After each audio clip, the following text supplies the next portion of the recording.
కొత్తగా వచ్చాయి కాబట్టి చూస్తూ ఉన్నాం చల్లగా. మొత్తానికి ఇలాగే ఆ జంపలేరు ఇంకోటేంటిది గుండ్లకమ్మ 2 వాగులు సంపూర్ణంగా ఈ ఖమ్మం చెరువుని నింపినట్లయితే ఈ ఆనకట్ట కింద ఉన్న ఈ చెరువు కట్ట కింద ఉన్న చాలా గ్రామాలు పుష్కల పంటని పండించడానికి అవకాశం ఉంది. అందులో మా ఊరు కూడా ఒకటి.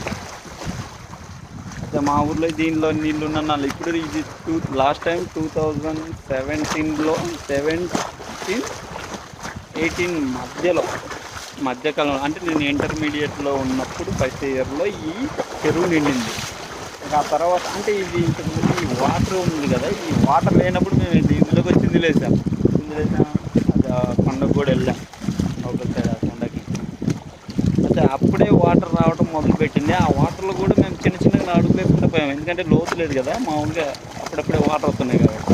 ఇంకా కానీ మరుసటి రోజు వచ్చి చూసేసరికి ఫుల్. ఇంకా తర్వాత అవతలికి పోవాలన్నా కూడా ఆవిరిగానే నిలిగిపోయాయి. ఆ తర్వాత ఇంకా విచిత్రం ఏంటంటే ఇక్కడ చాలా వినాయకుడు బొమ్మలు ఉన్నాయి, చాలా ఉన్నాయి.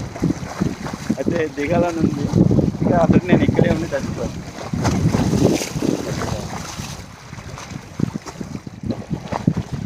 మొత్తానికి ఇక్కడ బోటింగ్ బోటింగ్ జరుగుతుంది ఇక్కడ.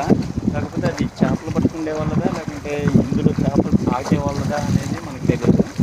ఇందులో బొట్టెల చేపలు చాలా ఫేమస్, భలే ఉంటాయి. ఆ తర్వాత ఒంటి ముక్కలు, మొలగలు అవన్నీ ఉంటాయి. కానీ